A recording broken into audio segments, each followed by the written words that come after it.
बड'सा फिल्म प्रडाक्शननि फारसेनिफ्राय क्रिसमास आरो गोदान बोसोरनि गोजोन हामलायथि। गोजोनथाव खौरां, रायजो राजाफोरनि खाबुनि थाखाय फैगौ 2 जानुवारिनिफ्राय 20 जानुवारिसिम आलायारन सावथुनखौ आगुनिख्रुइ खम राङावनो दिन्थिनायनि राहा खालामदों। नोंथांमोनहा गावबागाव जायगायाव दिन्थिनो थाखाय बुकिं खालामनो हासिगोन। आबुङै मिथिनो थाखाय थाबैनो कन्टेक्ट खालामदो।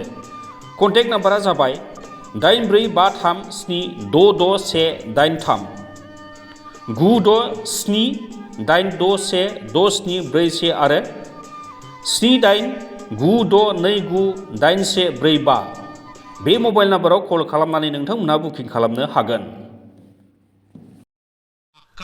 नों जेबो दागिथार।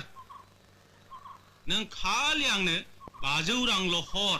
हाया फाक्का। थाखानाय हा हुखौ फाननानै उनाव लान्दा खान्दा जाबालाय आगै। बे हायाथ' आंनिसो। नोंथांनिसो? बिदिब्ला नोंथाङा थगायजाबाय। थगायजाबाय? गुनजेतआ नोंथांखौबो अरबावबाय।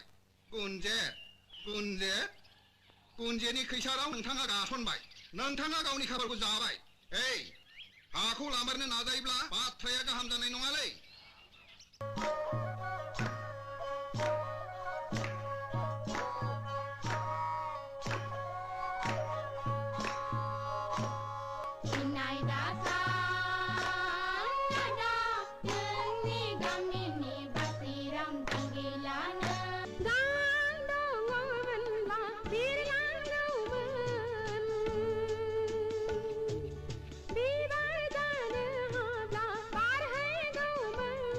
नों आंखौ होखारामोनब्ला आं दिनै बेबायदि जानो हानाय नङामोन। आंनि बान्दानि जिन्जिखौ बस'आमोनब्ला आंनि मानसि जानायनि सिमाङा जाफुंनाय नङामोन। नों आंखौ लाजि दाफोनांसै गोमबोर फिसा। गोदोनि दायखौ सुस्रांनो थाखाय हांमा आइनि जिउनि बिबानखौ नोंनो लादो फिसा।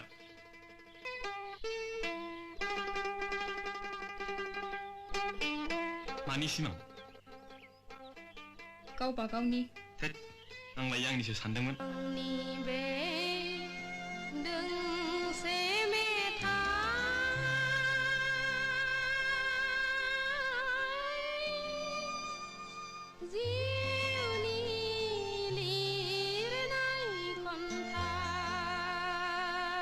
उदां बोथोरनि बेलासि समाव सुदेम बार बारनाय गोजोनग्लायनाय समाव बिरलाङो गोसोआ नोंनि सेराव।